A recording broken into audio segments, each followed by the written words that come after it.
Bismillahirrahmanirrahim. Assalamualaikum warahmatullahi wabarakatuh. Kali ini Ibu akan membahas kasus panorama hijau, yaitu sebuah perusahaan dagang. Ya, pertama kita melihat ilustrasi soal yang sudah Ibu share ke kalian dan kalian masing-masing sudah punya ilustrasi soalnya. Nah, di situ bisa dilihat adanya kasus ya dari tanggal 1 sampai dengan tanggal 31 ya. Transaksi dari tanggal 1 sampai tanggal 31. Nah, pada transaksi-transaksi tersebut ya, di ilustrasi atau yang diminta pertama ya pada perintahnya yaitu untuk menjurnal khusus, apakah itu jurnal penjualan, jurnal pembelian, jurnal penerimaan kas atau jurnal pengeluaran kas ya. Nah, di sini bisa kita lihat pada transaksi pertama yaitu membayar sewa bulan Mei sebesar 5 juta. Membayar sewa bulan Mei sebesar 5 juta itu kita catat di jurnal pengeluaran kas ya. Jurnal pengeluaran kas. Kenapa kita catat di jurnal pengeluaran kas? Karena mempengaruhi kas ya. Di situ ada transaksi tersebut mempengaruhi kas. Kita lihat di sini sebentar. Ya, pada tanggal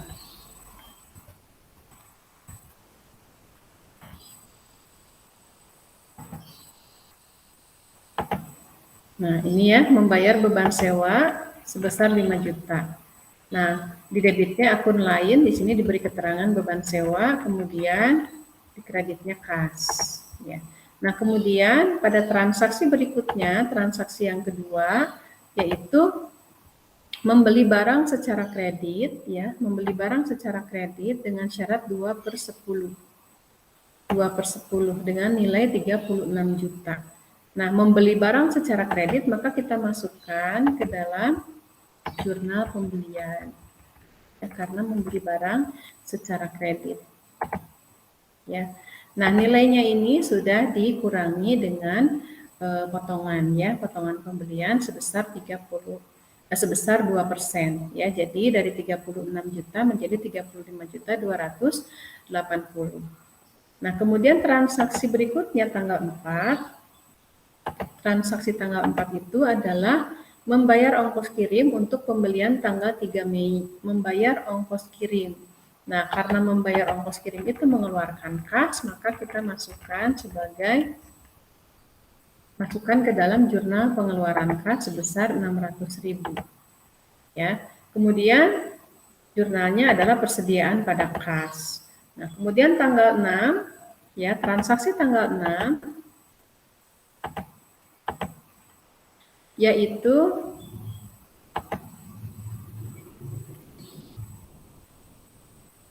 menjual barang secara kredit. Menjual barang secara kredit ya, menjual barang secara kredit kepada Hoirudin dengan syarat, di sini syaratnya adalah 2/10 dengan pengiriman senilai 68.500, beban pokoknya 41 juta. Ya, maka kita masukkan ke jurnal penjualan. Ya, kita masukkan ke jurnal penjualan karena melakukan penjualan secara kredit. Nah, berikutnya adalah menerima kas atas pelunasan piutang. Menerima kas artinya masuk ke dalam jurnal penerimaan kas. Ya, di sini jurnal penerimaan kas. Nah, berikutnya transaksi tanggal 10. Ya, transaksi tanggal 10 juga menjual barang secara tunai, ya, menjual barang secara tunai 54 juta dengan beban pokok sebesar 32 juta. Nah, di sini menjual barang secara tunai, karena tunai maka dimasukkan ke dalam jurnal penerimaan kas, ya. Nah, kemudian untuk BPP-nya, nah di sini kan sudah ada jurnal beban pokok penjualan pada persediaan, kita bisa masukkan di sini ya. Nah, 32 juta. Atau kalau mau masuk ditambahkan akun juga di sini juga boleh, ya, tidak jadi masalah. Nah, kemudian transaksi berikutnya yaitu transaksi tanggal 13. Transaksi tanggal 13 yaitu membayar barang yang dibeli pada tanggal 3 Mei. Tadi 3 Mei sebesar 36 juta atau 35 juta sekian, ya, setelah dikurangi 2% ini, maka dibayarkan di tanggal 13, membayar barang yang dibeli. Membayar artinya mengeluarkan uang sehingga jurnalnya dicatat di jurnal pengeluaran kas. Ya. Nah, kemudian transaksi berikutnya adalah membayar beban iklan. Membayar beban iklan juga sama, mengeluarkan kas, maka jurnalnya disimpan di jurnal pengeluaran kas. Kemudian transaksi berikutnya adalah menerima kas dari penjualan tanggal 6. Tanggal 6 tadi 68.500.000 ya, dengan beban pokok 41 juta. Tanggal 16 menerima kas, kita catat di jurnal penerimaan kas. Ya. Nah, sesuai dengan tanggal 16 ini. Kemudian transaksi berikutnya, tanggal 19 membeli barang secara tunai. Membeli secara tunai. Maka masuk ke jurnal pengeluaran kas. Membeli secara tunai. Ya. Membeli secara tunai. Nah, kemudian tanggal 19 berikutnya, transaksinya adalah membayar kepada Budiman atas hutang penjualan. Membayar hutang penjualan, ya, sebesar 33.450. Hutang dagang pada kas. Nah, kemudian transaksi berikutnya, membayar kepada Hoerudin untuk barang yang diretur, ya, yang diretur. Kemudian faktur yang direturnya 13.500.000, beban pokoknya 8 juta. Nah, membayar kepada Hoerudinnya 13.230. Nah, di sini pada tanggal 20 ini, ya, transaksi membayar untuk barang yang diretur. Di sini dilakukan 2 kali penjurnalan, ya. Membayar kepada Hoerudin untuk barang yang diretur dari penjualan. Di sini dilakukan 2 jurnal, ya, tanggal 20 ini.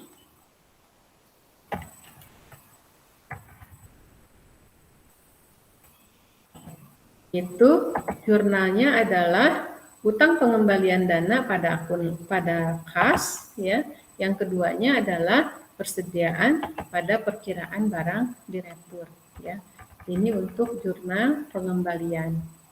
Nah, kemudian tanggal 20 berikutnya menjual barang secara kredit. Menjual barang secara kredit maka dimasukkan ke dalam jurnal penjualan. Menjual barang secara kredit. Ya. Nah, kemudian tanggal 20 berikutnya, tanggal 21 membayar biaya pengiriman untuk penjualan, ya. Membayar biaya pengiriman untuk penjualan kepada Krisna tanggal 20 sebesar 2.300.000. Membayar biaya pengiriman. Nah, berarti masuk di jurnal pengeluaran kas, ya, karena membayar tadi, ya.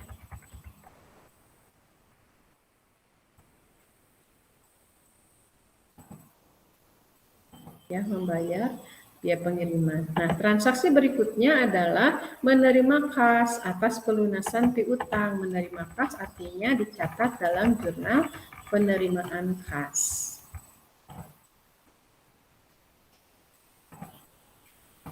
Ya. Kemudian transaksi berikutnya, membeli barang secara kredit dengan syarat 1/10, ya. Membeli barang secara kredit artinya melakukan pembelian kredit, maka di jurnal pembelian. Nah, kemudian tanggal berikutnya tanggal 24 mengembalikan barang yang diberi tanggal 21 senilai 5 juta. Nah, di sini mengembalikan barang tanggal 24-nya senilai 5 juta ya. Tapi kan di sini sudah dipotong ya, dipotong tadi apa yang namanya syarat kredit tadi ya. Nah, kemudian transaksi berikutnya mengembalikan uang atas penjualan secara tunai 7.500.000, HPP 4.800.000. Nah, 26 ini transaksinya sama seperti tanggal 20 ya, yaitu utang pengembalian dana ya pada kas itu dengan persediaan pada perkiraan barang direktur. Nah, kemudian tanggal berikutnya adalah tanggal 28 membayar gaji tenaga penjualan sebesar 56 juta dan gaji kantor. Ini membayar gaji itu berarti di jurnal pengeluaran kas ya. Nah, kemudian tanggal 29 membeli perlengkapan toko secara tunai. Nah, ini juga menyebabkan kas keluar ya, sehingga disimpan di jurnal pengeluaran kas. Nah, kemudian tanggal 30 menjual barang secara kredit. Menjual barang secara kredit tanggal 30 artinya masuk ke jurnal penjualan. Nah, kemudian transaksi berikutnya tanggal 30 juga menerima kas dari penjualan, maka di sini dituliskan di jurnal penerimaan kas. Nah, transaksi terakhir adalah membayar untuk pembelian tanggal 21 Mei dikurangi retur. Membayar untuk pembelian ya dikurangi retur. Pembeliannya pada saat tanggal 21 Mei ya. Pembeliannya sebesar 87.120.000 dikurangi retur 4.950, maka diperoleh hasil 82.170. Nah, ini setelah kita masukkan semua transaksi dari tanggal 1 tadi sampai dengan tanggal 31, kita jumlahkan ya. Ini piutang dagang dan penjualan itu 253 juta sekian. BPP dan persediaan itu 190 juta. Ya. Kemudian untuk mengkonfirmasi antara debit dan kreditnya itu sama, kita buat di sini ya. Ini debit dan kredit ya, karena di sini ada debitnya piutang dagang dan beban pokok penjualan sebesar 443.205, kemudian kreditnya penjualan dan persediaan sebesar 443.205. Nah, kemudian jurnal penerimaan kas juga sama. Kasnya ditotal menjadi 297, piutang dagangnya juga ditotal dan penjualannya ditotal. Untuk mengkonfirmasi antara debit dan kreditnya sama ya, kita lihat di sini debitnya 297, kreditnya 243.530 ditambah 54 juta ya, jadi sama hasilnya. Nah, berikutnya masuk ke jurnal pembelian, ini juga sama, tinggal dijumlahkan ke bawah ya, dijumlahkan. Nah, ini kemudian untuk mengkonfirmasi apakah debit dan kredit sama, tinggal kita jumlahkan. Ini debit ditambah debit di sini, gitu ya. Kemudian ini kredit ditambah kredit di sini, hasilnya sama. Dan yang terakhir adalah jurnal pengeluaran kas. Di jurnal pengeluaran kas ini banyak akun, di akun lainnya. Nah, ini kalau yang ini tidak perlu dijumlahkan yang akun lainnya ini, karena dia nanti akan masuk ke masing-masing akun di buku besar. Kita hanya menjumlahkan yang persediaan, hutang dagang, dan kas ya. Nah, kita lihat di sini persediaan totalnya 34.400 ya, kemudian kas 150.900.000, kemudian di sini ini kas ya, ini hutang dagang, ini kas ya, di kasnya adalah 296.630. Nah, setelah kita total semuanya ya, keempat jurnal khusus ini, kemudian kita masukkan ke dalam buku besar. Tapi sebelumnya di soal sudah terinci bahwa masing-masing akun sudah punya saldonya, maka kita masukkan dulu saldo-saldo akun yang ada saldonya di sini. Jangan lupa menempatkan saldo sesuai dengan saldo normalnya, bahwa kas saldo normalnya di debit ya. Kemudian piutang juga saldo normalnya adalah di debit. Kemudian persediaan saldo normalnya di debit. Kemudian perkiraan barang diretur juga di debit. Kemudian asuransi dibayar di muka, ya. Kemudian perlengkapan toko ini nilainya dari mana, Bu? Dari soal, ya, di situ sudah ada saldo masing-masing akun. Jangan lupa penempatannya. Nah, kalau akumulasi dan hutang dagang tentunya saldonya di kredit, ya. Hutang gaji juga. Nah, kebetulan hutang gaji tidak ada saldo awal. Kemudian hutang pengembalian dana, kemudian modal, ya, semuanya di kredit. Right di debit, ya. Kemudian penjualan di kredit, saldonya di kredit. Kemudian beban pokok penjualan di debit, beban gaji penjualan debit. Nah, yang masuk sebagai kriteria beban pasti saldo normalnya ada di debit. Ya. Beban penyusutan tidak ada saldo di soalnya, kemudian beban perlengkapan juga tidak ada. Kemudian beban penjualan 12.600.000, beban gaji kantor di debit, beban sewa di debit juga, beban asuransi tidak ada saldonya, dan beban lain-lain juga di debit. Nah, setelah semuanya dimasukkan saldo-saldo, ya, tahapan berikutnya adalah memasukkan atau memposting dari jurnal khusus ini ke buku besar, ya. Dari jurnal khusus diposting ke buku besar. Nah, jurnal khusus di sini kita langsung posting berdasarkan akun-akunnya. Ya, di sini ada piutang dagang dan penjualan, piutang dagang debit, penjualan kredit. Kita masukkan, kita tandai, ya, biar tidak lupa. Piutang dagang debit, penjualan kredit sebesar 253.205. Kita lihat piutang dagang dan penjualan. Piutang dagang debit, ya, dari jurnal penjualan. Kemudian tadi penjualan, kita lihat masukkan penjualan.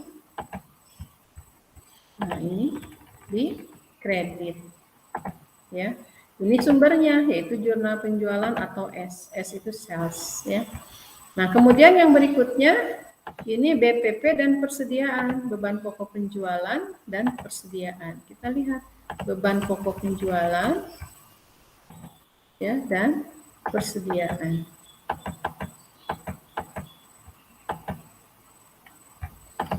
Persediaan di kredit, ya, sesuai dengan posisinya di jurnal khusus tadi. Nah, kemudian kita masukkan juga di sini kas, ya. Kas bertambah di debit. Kita lihat di sini kas bertambah di debit, ya. Kas bertambah di debit. Selanjutnya adalah piutang dagang berkurang, piutang berkurang di kredit. Nah, ya. Kemudian penjualan bertambah di kredit. Kita lihat penjualan di sini bertambah di kredit, ya. Nah, berikutnya kita masukkan jurnal pembelian. Ini juga sama, secara total kita pindahkan. Persediaan debit 122.400. Kita lihat di sini persediaan, ya. Persediaan debit besar 122.400. Kemudian akun lainnya di sini apa? Oh, utang dagang. Utang dagang di debit. Utang dagang di debit. Nah, ini utang dagang di debit sebesar 4.950.000. Berikutnya adalah hutang dagang di kredit 122. Hutang dagang di kredit, ya, 122. 400. Dan terakhir ini akun lainnya di sini apa? Ini adalah persediaan di kredit. Kita lihat persediaan di kredit sebesar 4.950. Ya. Nah, berikutnya kita masuk ke jurnal pengeluaran kas. Di sini kita masukkan dulu yang sudah ditotal tadi, ada persediaan, hutang dagang, dan kas. Persediaan 34.400, ya, debit.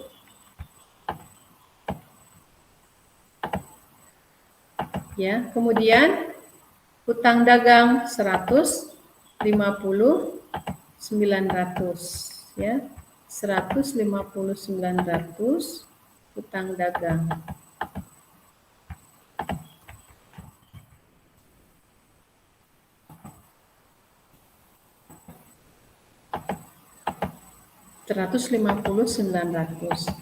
Kemudian kas, ya, kas sebesar 296.630. Kita masukkan kas di sini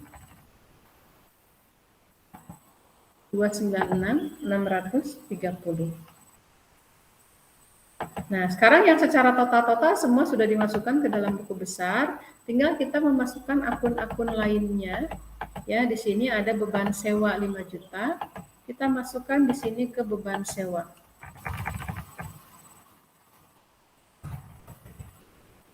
Nah, kita masukkan di sini ke beban sewa sebesar 5 juta. Nah, kemudian berikutnya beban iklan 11 juta. Ya, kita lihat di sini dimasukkan ke beban iklan 11 juta. Ya, di debit ya, karena beban bertambah di debit. Berikutnya adalah hutang pengembalian. Ini ada dua, ya, 13.230 dengan 7.500.000. Hutang pengembalian, ini ada dua transaksi tadi ya. 13.230 dengan 7.500.000. Nah, kemudian berikutnya gaji, tenaga penjualan, gaji kantor, dan perlengkapan toko. Gaji tenaga penjualan, ya, gaji kantor,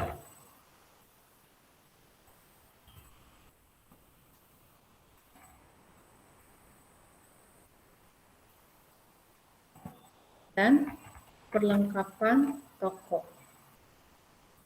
Kita lihat perlengkapan toko. Ya. Nah, berikutnya adalah akun lain di sisi kredit, yaitu ada dua di sini, perkiraan barang direktur 8 juta dan 4.800.000. Nah, ini perkiraan barang direktur 4 juta dan 8 juta dan 4.800.000. Nah, setelah semuanya dimasukkan, kita cek lagi barangkali ada yang terlewat ya. Nah, kalau di sini sih nggak ada yang terlewat ya. Kita lihat di buku besarnya. Nah, masing-masing akun ini ya, saldo akhir akun tinggal kita pindahkan ke dalam kertas kerja, yaitu neraca saldo belum disesuaikan. Ya, ini kita masukkan.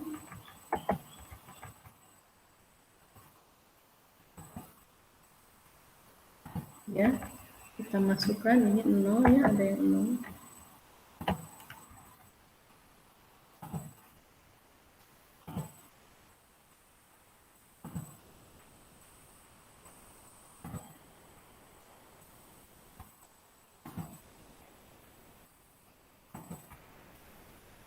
Ya, ini saldo akhirnya ya, yang saya masukkan ke sini, yang saya beri tanda adalah saldo akhirnya. Saldo akhirnya sini.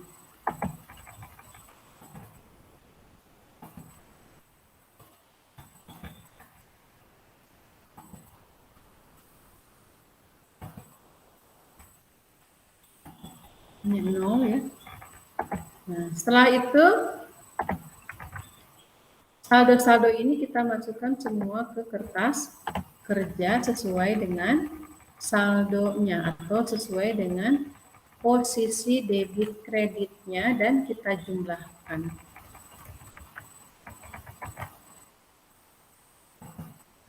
Ya, kita jumlahkan. Tadi kas ini dari buku besar segini ya, utang dagang, persediaan, perkiraan barang retur, asuransi dibayar di muka, perlengkapan toko, peralatan toko, dan lain-lain ke sini, semua dijumlahkan ke bawah. Maka di sini akan menghasilkan nilai balance atau sama. Nah, berikutnya kita memasukkan penyesuaian.